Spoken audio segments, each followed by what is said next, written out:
Hey everyone, it's the Chaplain here coming to you with a little bit more of information that you need to know for BBR St. Louis 2. This event is just a few weeks away.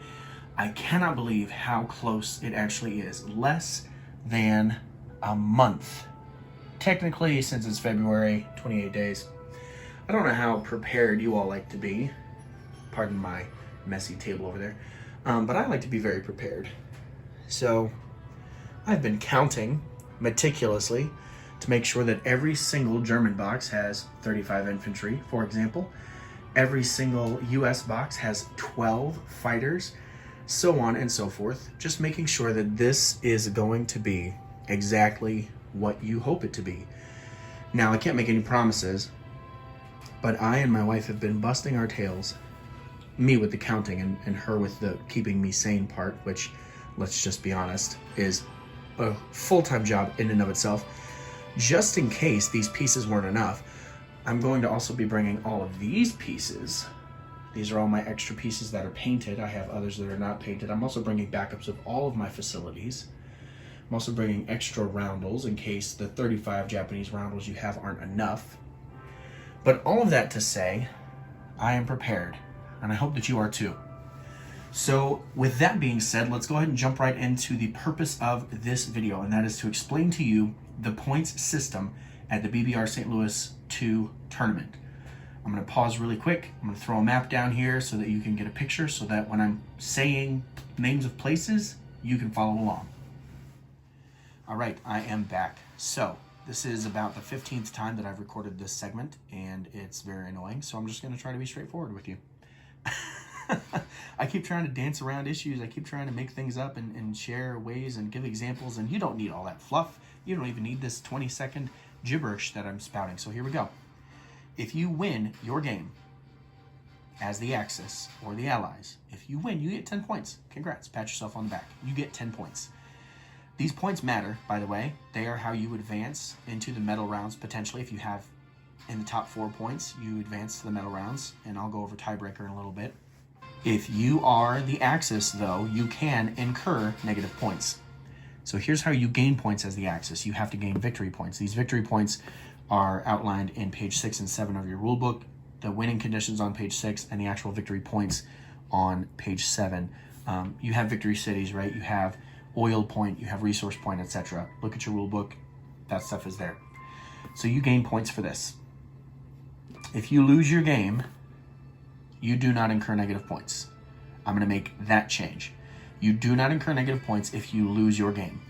So the most points you can get for losing your game is 11, and you will not be docked any points at that point in time. If you are the Allies, you gain points by taking originally controlled Axis territories with roundels printed on the map. So, for example, that means something like Caroline Islands, Palau, Marianas, Marshall, right? These Japanese islands are up for grabs. Hainan, Taiwan. Japan starts with these at the beginning of the game, but they do not have a Japan roundel printed on them, so they're not game.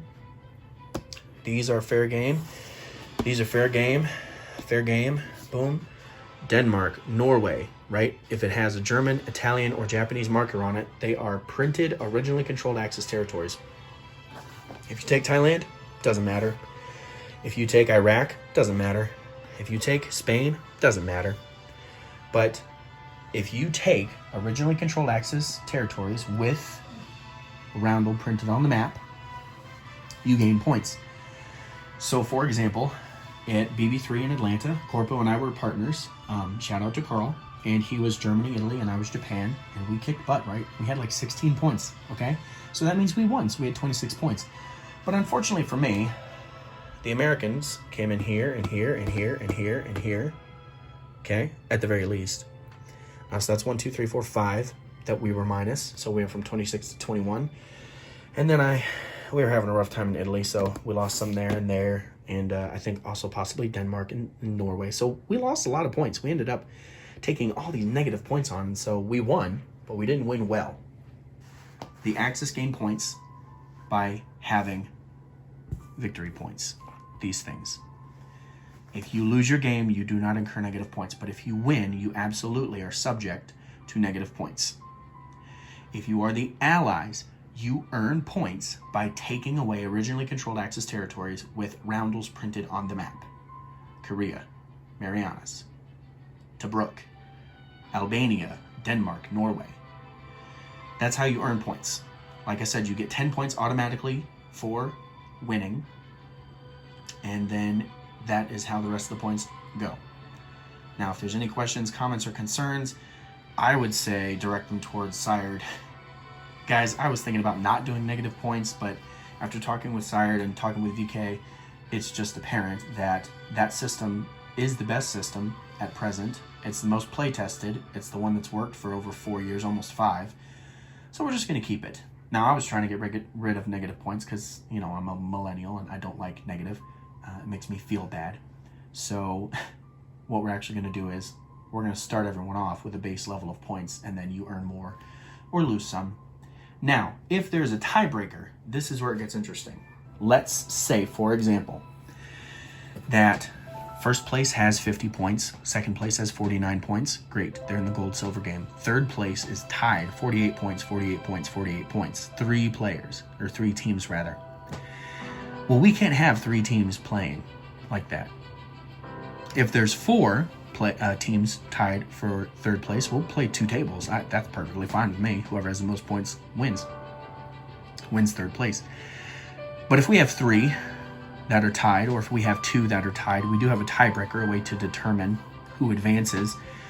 Obviously, whoever has the most points after those 2 days, right? That's how we rank you. But then after that, most VPs scored as the Axis. So your Axis game, you had 14 points. Their Axis game, they had 13. So you win. You were better. The next level is the highest German income on the tracker without national objectives. And then after that, we have the fewest VPs allowed as the allies. So when you were the allies, your opponents got 15 and their opponents got 14. So they won. They were better. So we have tiebreakers. This information will be typed and printed in your rulebooks in the binders at each table. So if there's any questions or comments or concerns, this should clear it up. So I hope that this video was short enough. Like I said, I recorded it too many times, more than I needed to. Now I get the fun joy of editing it. And yeah. Anyway, I'm the chaplain. I'll be praying for you.